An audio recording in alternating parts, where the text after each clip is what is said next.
Let's get ready to rumble! It's Wednesday and we are wizards! It's time for our weekly cult meeting, Wizard Wednesday.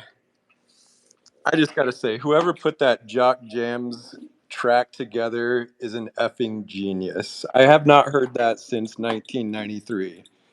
Were you guys familiar with Jock Jams? Yeah, I it was. felt like, yeah. Dodo, Felt you like I don't was at sound a like a fan. football game. I felt like I was at, yeah, it was great. Yeah. It was supposed to inject Pumped some adrenaline, and I don't think it did its job. Okay. Perfectly. You're like, yeah, it's great. Love it. Yeah, that's fine. I really love Jock Jams. Yeah, Awesome. really gets me going. Awesome. Channeling in from the quantum down. Downs is this is Elf.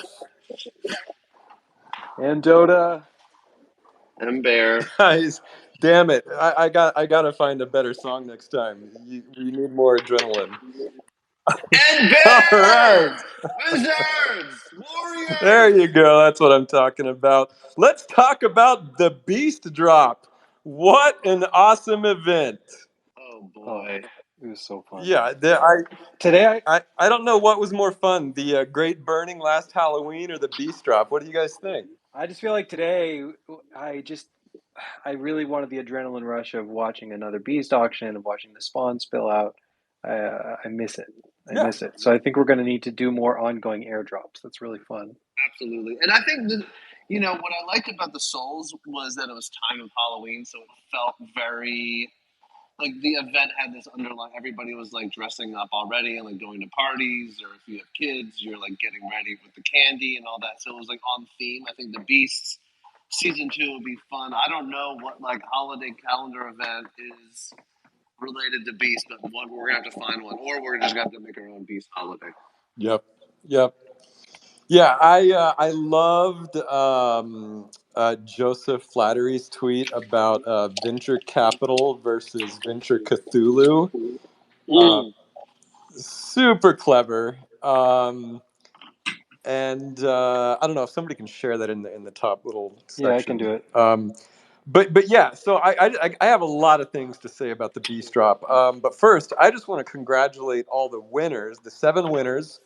So the Chaos Chimera went to Mephistopheles at Dialectic, or maybe it was Ryan Zer. So one of the guys at Dialectic, or maybe the entire team at Dialectic, got the Chaos Chimera. The Bugbear Chieftain went to Jail Warden. The Triple Crowned Cockatrice went to Eris.eth. The Salt Kelpie went to Block Moko. The Gigas Chad went to Hero the Sushi Dev. The Nightmare Imp went to Panico. And the Seven-Tailed Kitsune went to Retired Yield Farmer. And so, that's just an excellent group of beast owners. Season 2 was just amazing.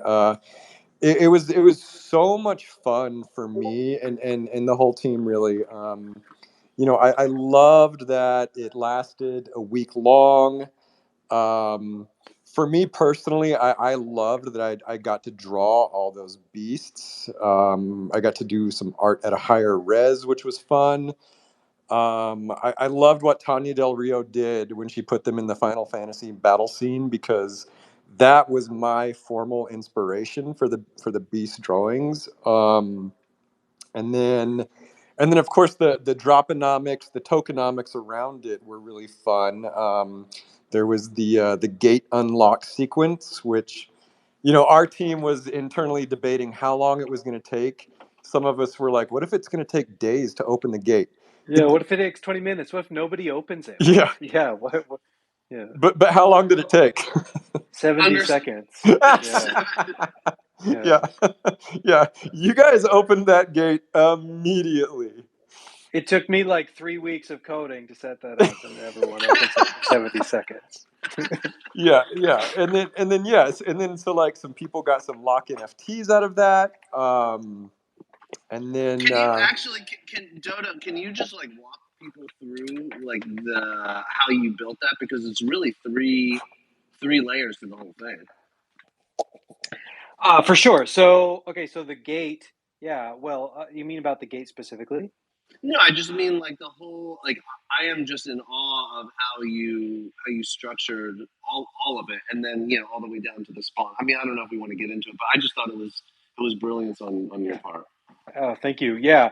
Well, in the lock NFTs, the locks will have utility in the future. So, Yep. that is to be announced, but we already have plans in place for how we want to use them. Yep.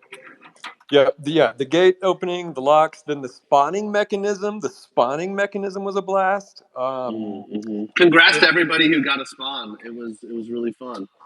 Yeah, And then and So, yeah, I was going to say, and if you didn't get a spawn, there's going to be other opportunities, which I'll describe in a minute. But sorry, Joe, did you want to say something? no, yeah, no. I think when I reflect on the spawn mechanic, I love the idea that it was random. I don't mind that certain wizards or like large wizard holders got several. I think our last few drops have been very much like per account, right? Which is disadvantages to whales who sort of have a lot of like large holders. The flames was per account, the ponies are per account, and so I don't mind doing something once in a while that kind of rewards bigger holders.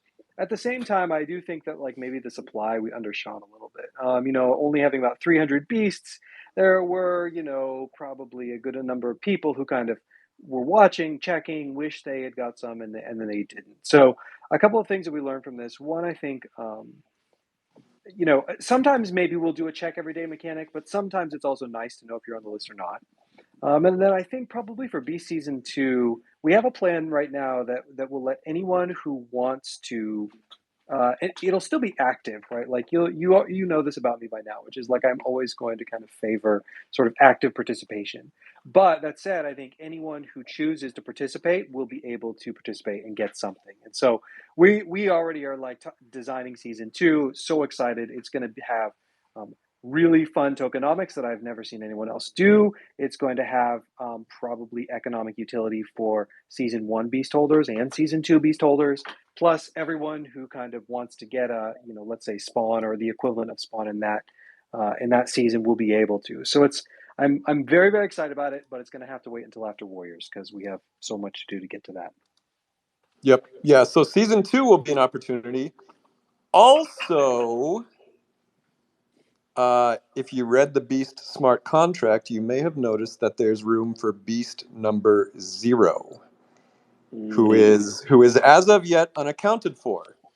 So Beast number 0 will actually come out before season 2. In fact, I think Beast number 0 will be revealed next month, and it will indeed have spawn. So there's your opportunity before season 2. Now, That's all I granted, can I say think about that for now. I think Beast 0 will still probably only have 42 spawn like the rest, so it's not necessarily like every single person will get one, but we have an opportunity to have some flex here in terms of who gets these, so it should be fun. Yep. So, but here's actually my favorite thing about the entire Beast drop was the fact that it expanded the Runiverse. Because now we have 7 new beasts and a ton of little spawns running around, and so the lore of the Runiverse is just deeper and more complex. And so now we have wizards, we have souls, ponies, beasts, spawn, and of course soon warriors. And so the storytelling is just starting to get it's starting to develop as this sort of intricate rhizomatic tapestry. And on top of all this storytelling and art and lore potential, the other thing that we're doing is we're putting more game pieces on the board. And so the game mechanics of this entire ecosystem is getting more complex. We have a lot more toys to play with now. And so I can tell you that all these pieces, from the wizards to the souls, the ponies, The flames. and then even things like the flames and the locks, all of these pieces will start to reveal more and newer utility. Pieces from the past will continue to play a role. And so we at Magic Machine are really just having an absolute blast mapping out all these pieces and designing what they do. And to me, it feels like game dev in real time. It's it's not like traditional game dev where you like spend years developing a game and then you release it and then you sit back and you start thinking about the next game. Forgotten Runes is like a game that is constantly being developed in real time, and the players are playing it the whole time as you're developing it, as you're rolling out new features. And so this whole ecosystem, the whole game theory around it, just gets more and more complex as time goes on. As more characters, more pieces, more media, more lore, it's all being developed in real time. So that's my favorite thing about the whole Beast Drop is it grew the world by that much more. Yeah, and I mentioned this before too, which was like, I feel like I'm learning as a tokenomics designer and as like a project leader from last June until now, um, about like what works and what doesn't, and how we can design tokens for the things that we want to like build, right? The point of the project is world building and storytelling, right? We're trying to build, one of the highest grossing media franchises of all time and trying to build this collaborative storytelling vehicle. And I think that as that vision becomes a bit more clearer, what we can do in terms of drops and airdrops also becomes clearer, right? This idea that like one of the things I wanted to be really careful of early on was this idea that we didn't quote unquote dilute wizard token holders by doing like too many token drops. There are so many projects where that's their only roadmap is they're planning on diluting their supply. And I think as we kind of learn as a project, right? Ponies weren't dilutive to wizard holders. Flames weren't dilutive. Souls weren't dilutive. Beasts spawn weren't dilutive. All of these things actually strengthened the whole collection. And so, I'm actually more inclined to do these kind of sorts of airdrops after Warriors than I've ever been. And I think that's good news for wizard holders. It's just going to be fun. Yep. Yep. Agreed. More characters, richer the world, more fun. Yeah. Yeah. Totally. Just finally, I would add on to that is like I love like how each token, each game piece, if you will, has like slightly different properties, different tokenomics around it. Like the fact that the spawn, there's like some of the common ones are an addition of 10. We didn't put them through a generator and slightly adjust the properties. They're the exact same spawn, like duplicated 10 times. No other token in our ecosystem is really like that, I guess. And just that subtle difference, I think, like sort of changed people's behavior around them. Like who was it that gave their spawn away? Was it Block Block Moco? Moco. Block Yeah, Moco. yeah, yeah. And it just, I don't know. It's like one thing we always talk about at Magic Machine is like all of this, the art, the tokenomics, the mechanics. It's all just in service to like social engineering and like playing to the community and just shaping how the community behaves and rewarding them and just making them hopefully have fun, as much fun as possible Yeah. with these. Go ahead. And one of the things that Alexa said last week or whenever it was around the idea we asked, what helped retain kind of that community as you grow. And one of the things he brought up was the gifting mechanic. This idea that kind of like you bought Reddit Gold and you could gift it to one another. And I think that's really resonated with me, which is like, what are systems that we can design that have like a gifting mechanic, right? Maybe we could integrate some sort of like Discord bot into the secret tower where there's like a gifting mechanic there. I don't know. We're exploring these ideas, but yeah, I think Blockomoko sending that Kelpie spawn was just a perfect example of how encouraging a gifting community within our group. Yep. What a mensch. Welcome. Yeah. Totally. Or her, or whoever they are.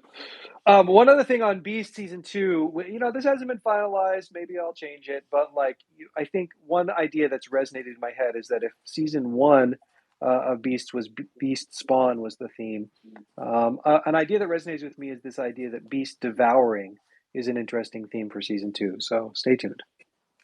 Yep. Oh yeah, yeah. It'll be a totally different theme, different mechanic for season 2. We're still playing with it. Okay, let's see. We've got a couple other things. We've got Bearcave updates. We've got Warrior Mintonomics, and I want to take some time to really shout out some cult content because there's just been some amazing stuff in the last few weeks. Where do you guys want to jump? Let's update from the Bearcave. Okay, hold on. I have a new sound effect. Okay. Oh God. I know that's the right reaction. Hopefully this isn't an air horn. Okay. So. And now it's time for the weekly update from the Bearcave on the beach. Is that a bear growling? Is that an actual bear sample? YouTube says that's the sound of a bear roaring, so I don't know, man. But go ahead. That sounds great. It sounds like a grizzly. Okay, so Bearcave update. I'll start with merch. So we have approved all designs for merch drop number 2. Shout out to Locke. Shout out to our amazing designer who we've been working with on the side. Shout out to Two Crows who's helping. There's everybody is sort of like it's a whole team effort. I think there's a lot of supply chain situations going on right now.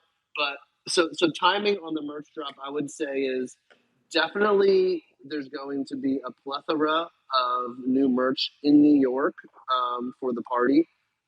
We may be able to squeeze in like online orders before. I don't know though, so we'll see. So that's great. I think everybody's really gonna like it, and I think moving forward, something that Locke has suggested, which I really want to get behind, is this idea of sort of monthly or like every 45, 60 days we drop a smaller, more limited collection, and so we create a more like a higher frequency, higher cadence to that, which I think will be really fun because there's as many characters as we have. I think we want to pay homage to all these different collections, to the world, all that stuff. So that's going to be really fun. We have found an incredible partner for trading cards. So we're doing physical trading cards. We found these amazing people in Vermont who do like old school, very nostalgic style trading cards. So we're working on what those look like. I think we're going to be doing some cool community activations in terms of like what wizards or warriors get to partake in their characters being in this first set. So that's going to be really fun. We are closing in on a proper book publisher for a couple different kinds of books. Everything from like big awesome coffee table books to children's books to coloring books. So we're working through what that program looks like now.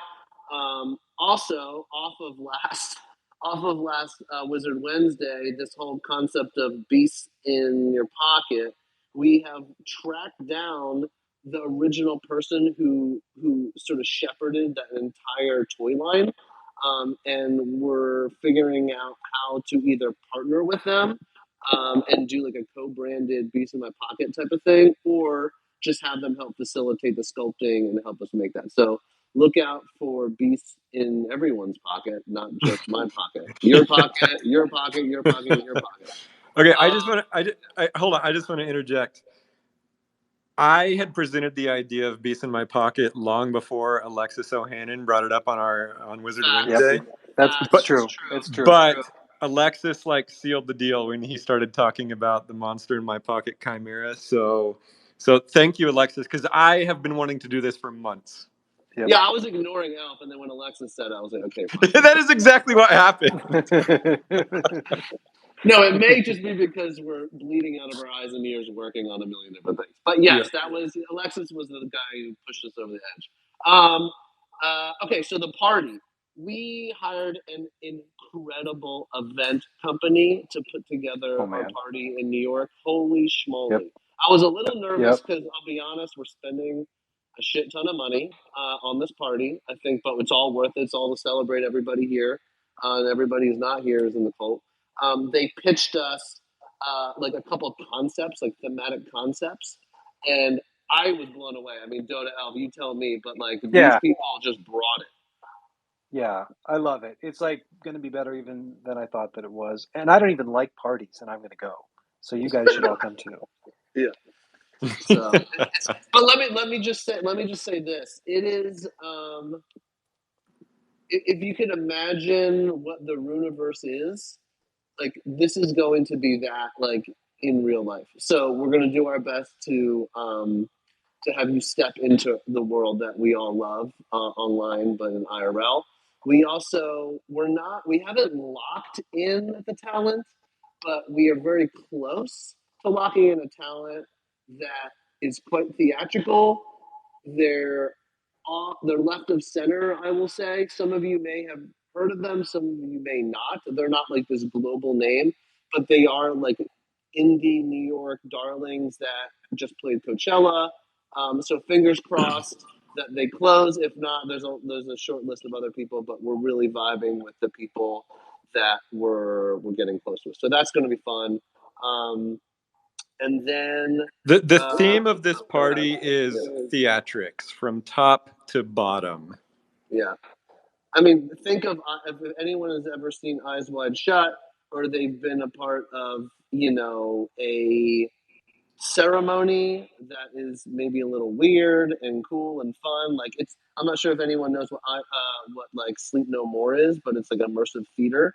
I don't think we're going to be able to like hit exactly what they did, but we want to bring that theatrics into this. So I think that's going to be really fun.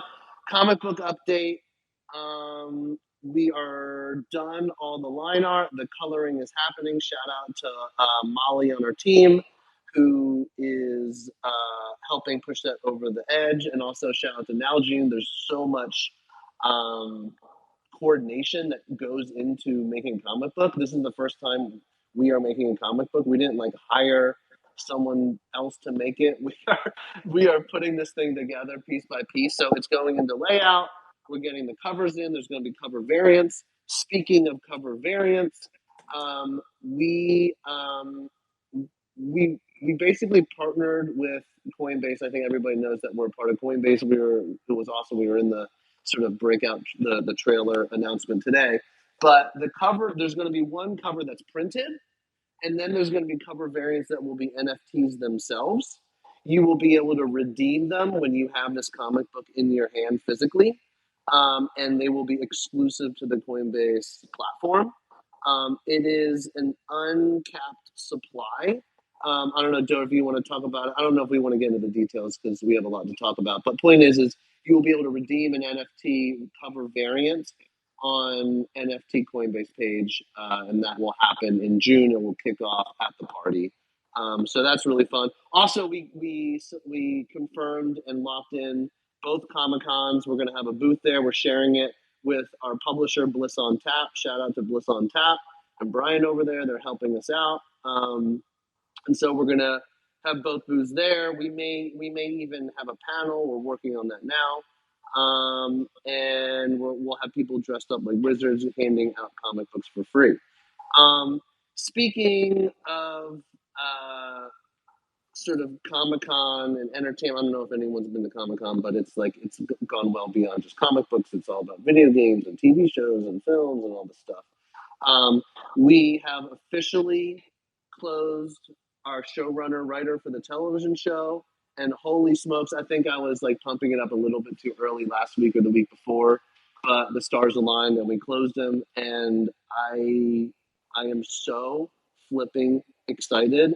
This guy is like one of like a couple dozen people who can walk into a room and just sell things.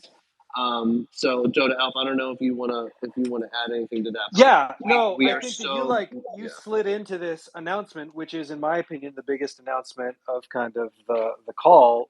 People are here to hear about the Warrior Droponomics, but I think the thing that I'm even more excited about is the fact that we closed this showrunner that he agreed to help write with us. For me, it feels like too good to be true. Like it's like when you like shoot, there's like a really hot girl, and you like shoot your shot. And you're like, do you want to go out? And you know she's gonna say no, and then she's like, yes. What time? And you're like, oh, snap! Like we're going on this date, and this is happening. Like, and so I'm so inside. So this person this person has multiple movies that they've written that have done over $100 million at the box office each. Like, so well, I'm so excited. So we can't tell his name yet. We're like gonna kind of like try to embargo some of the embargo that, and so that we can get some press for it. But you know, I think here's the thing is that you maybe haven't heard of this person before because like you probably don't keep track of Hollywood like writers, but you surely have heard of movies that they've written. You for sure know the people that they're like on stage with at conferences and on, you know, there's photos of them with, you know, people and that you know in IMDb and all these things. So like I'm like too excited. I'm so excited about this. It's really like, you know, it doesn't guarantee that we have a buyer for the show, but like if we were for real doing a Forgotten Runes show, this is exactly how it would go. Like this is the sort of person that kind of commands the reputation that we need to like walk into a streamer and say, "Hey, we're making the show. Do you want to buy it?" I don't know. Do you want to add anything to that? Elf, anything? No, I'm excited to bring him on to Wizard Wednesday. Yeah, he's stoked to come, and we're gonna get into it. We're gonna be. Do you want me to like touch on like kind of quickly how the process works, or does it Yes. doesn't really matter? No, Okay. no, I think it matters a lot. I think it's really interesting and really like I love hearing you talk about it. And I think, you know, it's a really opaque process of like how do you go from being a little wizard cult into like being on Netflix? And so talking through that process I think is helpful. I think it also does have to do with kind of like, you know, the Warriors Mint, for example, which is part of what we want to be able to do is to walk in there and say, you know, we have the financing to make this show. Because as you can imagine, if you go to these streamers and you say, we have an idea, but we don't have any money, then, you know, your chances are much less. Whereas if we can go to them and say, you know, hey, we have $30 million in the bank, right? So, you know, you guys correct me if I'm wrong, but I think what we're aiming for right now is around 1 hour show, 8 to 10 episodes. And the cost for that at the level that we want to do, at the level of the trailer that you're going to see in a couple of weeks, is around $3 million an episode. And so, like, we have to be able to credibly walk into these rooms and say, hey, like, we're making the show. We have the $30 million to finance this show. And, like, and we have, look at our community, look at our content, look at our stories, look at this writer, that we have. And so I think that we have we'll have all those things in place. Yeah. Yeah, so I think the biggest difference is, like you said, you can go in and like pitch an idea, and you have a great writer that helps. But there's like a development department, creative development. These are like the gatekeepers who subjectively decide whether your idea is good enough or not. And there's that, and they can say no, they can say yes, but write a pilot. They can say yes, but write a pilot and 5 scripts. They can say yes, let's go straight to series. And it's convoluted and it's painful and it's not always super fun. The development process is really painful, especially for the writers because they're getting notes and you can't really show them things because it's just words on paper. So there's that, and we want to stay away from that. We want to go in and meet with a different team, which is the acquisitions team. This is the team that looks at a project that is already in the can and done, or they have full financing to just go make it, and they look at it in a very different light because it's being made, and also, and I think this is actually really important. It allows when you come, like when we walk in the door and we're saying we're financing the show and will you acquire it, that allows us and y'all to like maintain ownership of the expression of the TV show. So to back it up, if you go in there and just pitch it and say, "Will you please pay for the show? Here's an idea," and they say yes. Best case scenario, they say yes. They own the shit out of it, right? You get like some like back end points, and back end points have really changed over the years. Back like before streamers, there was a different financial model, and writers were making a lot of money, and producers who weren't writing but were helping put the show together would make a lot of money. Now it's like a descending, it's like Netflix and stock today, actually, which is just like going down the shit, which is pretty good for us, actually. But point is if you walk in and you're paying for it, you get to control what really happens. Instead of pitching your idea, giving your baby to the buyer, and them dressing it up however they want. And so it just gives us the power to make the show that I think we all want. Yeah, that makes sense. and I also think that we have to be careful about how we talk about this. One of the things that we're trying to do is to redefine how the industry handles IP rights. And so typically these shows don't throw off a ton of profit in season one. You have to kind of get re-signed for sort of future seasons. But I can tell you that one of the things that we're working on is redefining how those royalty rights work with regards to the NFT space. I mean, I'll have to be fuzzy on the details now, but we'll work with kind of our lawyers and regulations to kind of establish a new standard there. And so we're just so excited about this. That's great. So it's a big deal. We should all be very excited. You'll meet him soon enough, and it's going to be fun. And it really does. I think it is a cornerstone to what we're trying to do here, what we're trying to build. Having a show on Netflix allows us to, reach a much wider audience. And to be honest, like at this point, this is another little thing. This is a little bone I have to pick. Is like there are all these like announcements about projects like signing with talent agencies. Listen, talent agencies are great. They've helped us get this far. We work with almost all of them on a semi-regular basis, semi-daily basis, certainly a weekly basis, and so I just think like when you sign with an agency, you also have to give up a bit of the baby, and I think it's we could, if we wanted to sign with an agency, we could sign with an agency, but I think because of our position and what we're able to do as Magic Machine, we can utilize them without having to cut them in, if that makes sense. Basically, Bear's saying that he's annoyed with all these other projects, bragging about signing with agencies because it's not even that big a deal, and we just skipped right over that part. Oh, these projects that you find that are announcing that they have agencies are like in my DMs being like, hey, can you help us find a game developer? Our agent is like having trouble. Like, you guys have a game developer, Yeah. So like we're getting what we need without it, but then we're not necessarily getting the press, which is frustrating, but whatever. Yeah. Like we'll get it when we announce our showrunner. Yeah. It's just like Heinz ketchup. Good things come to those who wait. Yeah. That's a plug for Heinz. Heinz, if you want to sponsor the party, let me know. Well, I think that was maybe the best update from the Bearcave we've ever heard.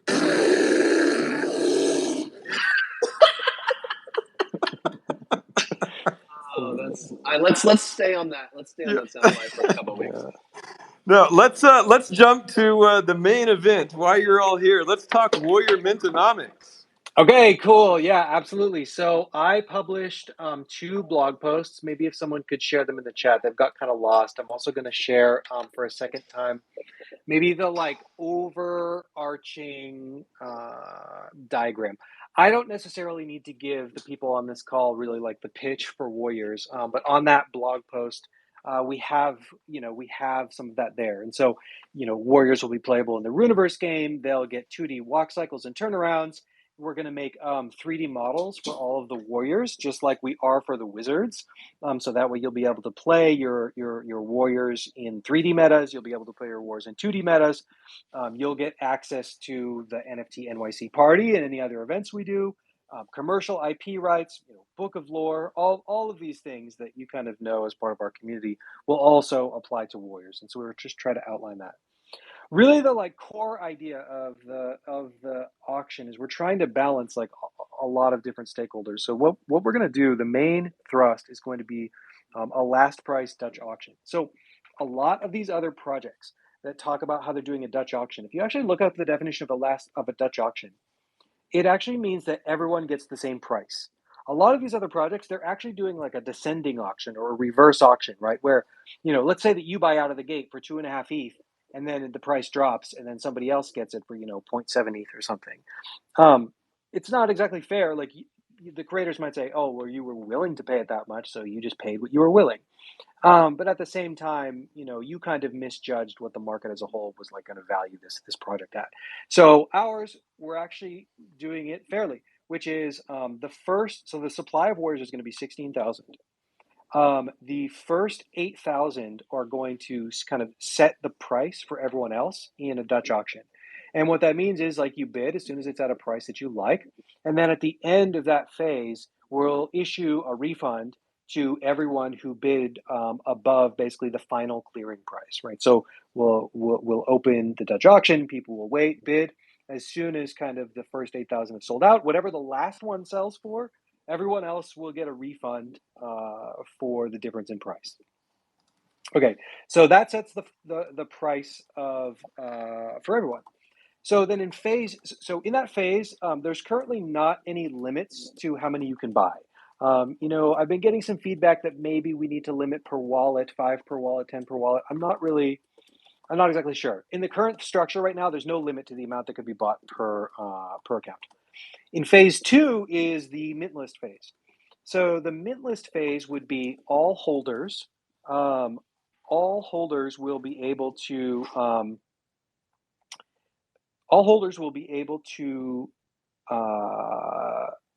get mint 1 warrior, and anyone who's also on the allow list will also be able to mint 1 warrior. And this will be at the Dutch auction clearing price. So this means everyone who holds, a Forgotten Runes token, there's a warrior available to you to mint. And then anyone who gets on this allow list, which maybe is from, let's say, adjacent communities, right? We've talked about communities that we like and we think are good, right? Maybe somebody from Legend Maps or Crypto Covens, or we'll establish who those communities are and how many people get on those mint lists, and we'll work that process. But this phase basically makes sure that everyone who is a wizard holder is able to get one in kind of there's no gas war. You have 24 hours. You can mint whenever you want to get 1 warrior, and as well as anyone else who's on the mint list can get at least 1. And this idea here will be a really wide distribution, right? There will be maybe something like, hopefully as many as like 3,000 to 6,000 people on this list who are able to mint if they want it. And yeah, so that's phase 2. And then if those don't mint out, right, presumably not every single person who's on the mint list is going to claim their warrior. Then phase 3 will be a public phase, and then there probably will be some sort of gas war here, right? Because it's just like, all right, anything that's left over, you will be able to mint those. That's what's on this diagram. There's a few other things. If you check out the blog post, at the bottom of the blog post, some things that I want to point out is the supply breakdown. Everyone who has written in the Book of Lore prior to Wizard Wednesday, prior to like when I published the blog post about an hour ago, will get a free warrior mint. So we will, of course, be kind of filtering that out a little bit. What you need to do is you need to register with Premint. You need to register with Premint with the wallet that holds the warrior that has lore. Did you have a question, Bear? Oh, no. There was a question that I think, there's a question from Waffle Talk around the clarity around Wizzies and multiple wallets. Yeah, so I think that, so for the airdrop phase, we're going to be looking pretty closely to try to make sure that there's not unfairness happening, right? I'm going to leave it at that because obviously the more you kind of describe your filtering process, the more easier it is to get around. So we'll be looking closely at, if you look at the blog post where we announced that all wizards with lore get a warrior mint, a free warrior mint, there are some clarifications there about what we're going to kind of look for. There is some lore in the Book of Lore, for example, that isn't the sort of thing that we are trying to encourage as a community. And so while I don't want to get into, let's see, it's very hard to define art and really I don't want to be the judge of someone who's being earnest. So if someone is trying to be earnest, then it'll be accepted, right? But at the same time, there are a few things in the Book of Lore that everyone can look at and clearly be like, yeah, they were just doing this for the airdrop. Can I just say what you're referring to? Because it's pretty clear. Sure. Someone wrote penis as the entry. into their book of lore doesn't count. And like, So no, you know, Bear, you you could just say, wanted an excuse to say penis on Wizard Wednesday. and listen, you could I don't. say like, yeah. Go ahead. Sorry. I was gonna say you could say, oh, it's performance art. Like I wanted to, draw attention to like the meaninglessness of life and airdrops or whatever. And it'd be like, no, like I don't like we're really trying to build something special here. And like you wouldn't want people who put a lot of effort into their lore be like, wait, so I'm getting the same airdrop as someone who's wrote penis? Well, then like I guess I have a lot of choice words to write in the book of lore, right? Like we want to make sure that we're encouraging people to like to like perform earnest creation, right? Because we're trying to like build something special. So to that end, we're also donating another 333 Sorry, Warriors. I'm just laughing at the chat right now. Yeah, sure, it's fine. Sorry. Okay. Yeah, I'm a I child. know. I'm a child. I should remind everyone that we're trying to get to 50% women at least by next year. So like yeah. I opened up a can. I'm sorry. Send the Fail. chat straight to horny jail. Like yeah. So we're also donating 333 warriors to the Forgotten Council, or to the House of Wizards, I suppose. Basically to the DAO, to a creators fund. So what we'll do is the DAO will set up probably a committee, a sub DAO, who will basically be in charge of this idea of like bringing creators into the cult, right? So one of the problems with the Dutch auction is, of course, that the price that like let's say crypto Twitter is willing to pay, right? Crypto natives are willing to pay for a warrior because they sort of see, they see the vision, right? And they played and they kind of like get ETH or whatever.